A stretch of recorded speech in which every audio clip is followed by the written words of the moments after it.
pemirsa dimanapun Anda berada. Nah, pada hari ini kita akan mengupas sisi lain dari seorang musisi Indonesia.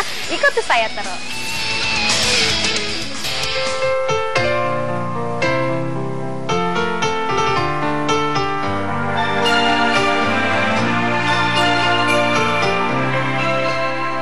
Bagi generasi kini, bila menyebut nama Ita Purnamasari mungkin lebih gampang mengenalnya sebagai istri dari Dwiki Darmawan, komposer dan pemusik jazz kenamaan, ketimbang statusnya sebagai penyanyi. Padahal beberapa tahun sebelum dinikahi Dwiki tahun 1995, pemilik nama lengkap Ita Diah Purnamasari ini tenar sebagai penyanyi. Kalau saya melihat Mbak Ita itu orangnya terus terang perfect, on time dalam segala hal. Ya pokoknya bener-bener kalau misalnya mau show atau itu semua dari kecil-kecil tuh dipikir, bener-bener dipersiapkan gitu loh itu. Jadi suatu saat waktu di acara gimana saya datang terlambat, wah bener-bener dia orangnya nggak mau kalau misalnya terlambat, supaya Mbak Ita lebih sukses, lebih banyak yang yang bisa dikerjakan, terus habis gitu ya albumnya keluar segera, terus ya supaya Mbak Ita sehat walafiat keluarga. Assalamualaikum Mbak Ita. Waalaikumsalam Putri. Bagaimana kabarnya nih Mbak Ita? Alhamdulillah. Semakin cantik, semakin segar. Sama Putri juga. Amin insyaallah. Mbak Ita, pemirsa ada di rumah ingin mengetahui sebetulnya awal perjalanan karirnya seorang Ita Purnamasari seperti apa? Iya, jadi bermula dari festival musik rock tahun 84, di mana saya masih duduk di bangku kelas 1 SMA. Kebetulan ada band dari Surabaya namanya Vocation Band. Mereka butuh vokalis cewek. Mereka dengar-dengar, ada anak SMA 2, dia juga suka nyanyi rock, namanya Ita gitu. Ya udah akhirnya kita ketemu, mau nggak ikutan festival musik rock? Ya kebetulan promotornya saat itu Lock Slebor sangat terkenal sekali kan, apalagi juga musik rock lagi booming banget di saat tahun 84 itu. Ya udah akhirnya aku ikutan. Nah di dalam festival itu aku nyanyi 2 lagunya Queen, Don't Stop Me Now, sama satu lagu lagi ciptaan grup band sendiri. Kebetulan di situ aku juga bernyanyi sambil main keyboard. Nah dari situ kemudian media massa mengulas tentang saya dan Vocation Band.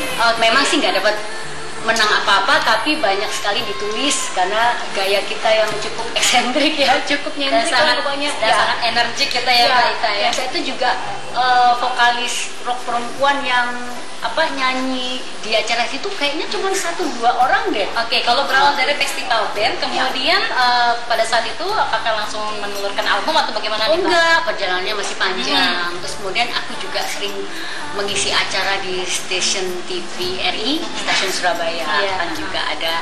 Aku juga sering mengisi. Nah dari situ kemudian nama Ita Purnamasari mulai dikenal di Surabaya, kemudian di Jawa Timur ya. Kemudian setahun kemudian aku ikutan festival yang sama tahun 85. Kali ini aku ngebentuk band sendiri namanya Rasio Rock Band. Jadi sempat dijulukin Ita Rasio gitu karena aku pakai nama band aku ya, Rasio Rock Band. Nah saat itu kita dapat juara favorit dari penonton dan juri. Kebetulan juri-jurinya saat itu ada Ahmad Albar, ada Jelly Tobing, Ian Antono dan Arthur Kaunang. Pokoknya master rock semua. Rock ya. Saat itu bener-bener ya. Nah kemudian Mas Arthur Kaunang kemudian bicara dengan saya setelah selesai festival itu. Gimana ini kalau kita ayo kita ke Jakarta menjajaki kemungkinan untuk rekaman. Wah aku sih seneng banget gitu loh, anak kelas 1 SMA, kelas 2 SMA saat itu ya, kelas 2 SMA gitu, seneng banget. Mas Arthur juga sering ngajak aku ikutan tour show ke daerah-daerah, sama saat itu grupnya Mas Arthur namanya SAS Rock Band. Aku jadi band pembuka atau penyanyi pembuka. Masih daerah Surabaya, kemudian Jawa Timur, kemudian Jawa Tengah, Jawa Barat, sampai akhirnya lumayan juga sampai Sumatera, sampai Sulawesi juga. Berarti seluruh Indonesia sudah dijajaki gitu ya Mbak Ita? Hampir saat itu hampir. Jadi saya benar-benar matang di panggung. Setelah aku malang melintang dari panggung ke panggung, 87 akhir itu saya alhamdulillah dikontrak oleh salah satu perusahaan rekaman besar sekali saat itu, Billboard Indonesia.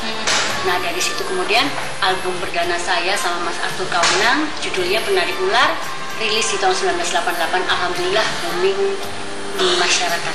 Sampai akhirnya tahun 93 saya bergabung dengan Blackboard Indonesia, keluar album Cintaku Padamu yang sangat booming sekali di tahun 93. Dan sampai sekarang pun masih diingat oleh masyarakat gitu ya Mbak. Boleh dong Mbak nyanyiin sedikit lagu Cintaku Padamu untuk pemirsa semuanya yang mungkin kangen nih dengar suaranya Mbak Ita. Cintaku padamu takkan berubah, walau di telan waktu. Biarlah kan ku simpan dalam hati cinta yang tulus ini. Nah gitu. Suaranya masih oke.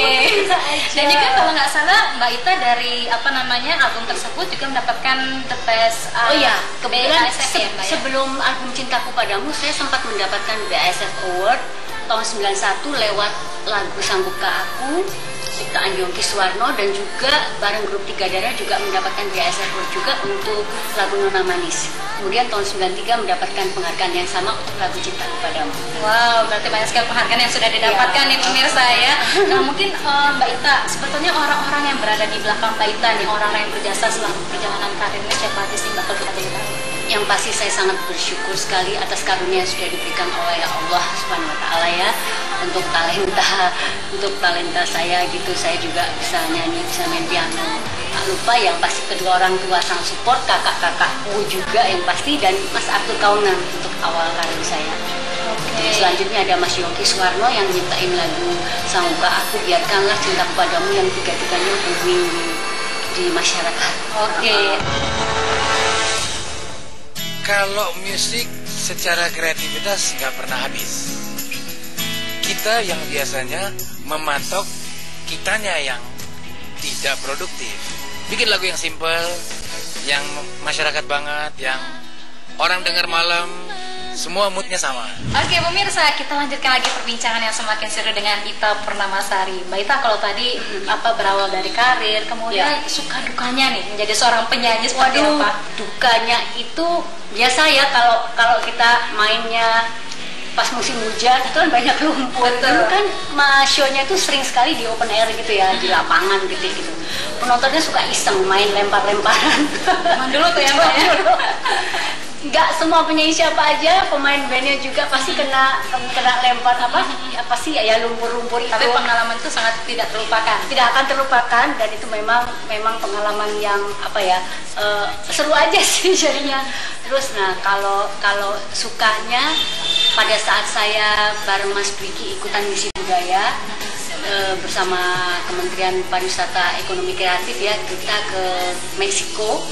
Saat itu pertunjukan di Meksiko, kolaborasi antara musiknya Mas Dwiki yang etnik dengan orkestra Meksiko. Kemudian saya juga nyanyi lagu-lagu daerah. Sambutannya sangat luar biasa sekali dari masyarakat Meksiko. Bukan orang Indonesia yang nonton ya, benar-benar orang Meksiko. Di sana jarang banget orang Indonesia, cuma orang KBRI aja. Dan itu mereka standing ovation. Nah mungkin pemirsa juga ingin lebih mengetahui sebetulnya apakah Mbak Ita katanya dikenal juga sebagai seorang model nih Mbak Ita, apakah iya. jadi dulu semenjak masih remaja juga saya juga sering difoto untuk baju-baju remaja di majalah-majalah remaja juga, terus jadi cover beberapa majalah remaja juga. Kemudian makin kesini sempat membintangi beberapa iklan juga di TV. Dan yang pasti kegiatan saya sehari-hari adalah saya mengelola sama Mas Dwiki mengelola sekolah musik, namanya Sekolah Musik Dwiki Darmawan Farabi. Nah Mbak Ita, kalau saya lihat tadi kan mengenai perjalanan karir, kemudian untuk orang tua sangat mensupport sekali untuk sangat mensupport sekali, terutama ibu dan kakak-kakak saya. Bapak dimulainya enggak ya, karena bapak bukan seorang tentara TNI Angkatan Darat, cukup streng gitu. Wah kok nyanyi, yang penting sekolahin selesai dulu kuliahnya baru boleh terjun, ya udah nggak apa-apa. Jadi pada saat saya ke Jakarta itu diem-diem. Yang penting saya diantar ibu kan, diem-diem. Tapi tahu-tahu pas lo kaget loh, kok ada gitu. Tapi ada direstui. Setelah saya berhasil menyelesaikan kuliah saya di Surabaya, Bapak akhirnya 100% kasih restu. Mungkin harapan Mbak Ita ke depannya untuk dunia musik Indonesia, kemudian untuk masyarakat yang sedang menonton acara ini seperti apa? Ya, yang pasti saya salut sekali dengan kreativitas anak-anak muda sekarang ya, dengan grup bandnya, dengan penyanyi solo maupun grup, dan juga kreativitasnya patut diacungi jempol, dan lagu-lagunya juga keren-keren gitu. Cuman pesan saya selagi muda terus berkarya, berkreasi dan berprestasi. Harus itu ya, harus ditingkatkan Ya. selagi masih muda. Dan menjunjung tinggi ini apa namanya ciri khas masing-masing, dan kalau bisa sih jangan ngejiplak gitu, dan kalau beli CD jangan sampai membacakan. Jangan dibacakan gitu ya. Yang original. Oke, nah untuk pemirsa semuanya pasti ingin lebih mengetahui lebih dalam lagi sebetulnya Mbak Ita Purnamasari ini hobi sebenarnya apa sih Mbak Ita selain menyanyi? Hobi aku main piano sama jalan-jalan. Dan mungkin tokoh idola. Tokoh Mbak Ita Kagumi. tokoh idola kalau di dunia politik Hillary Clinton, kalau di dunia musik John Bon Jovi. Oke, dua orang hebat ya. Oke. Yang bisa menginspirasi Oke, banyak baik. orang. Oke, baik Mbak Ita. Terima kasih banyak atas waktunya. Banyak sekali hal yang kita dapatkan pada hari ini. Dan pemirsa, mudah-mudahan saja obrolan kita pada hari ini bisa memberikan inspirasi untuk semuanya dan bermanfaat pastinya. Bisa mengambil ilmu yang banyak dari Mbak Ita Purnamasari. Akhirnya saya Putri Abed Sanan beserta seluruh kru harus pamit undur diri. Sampai jumpa.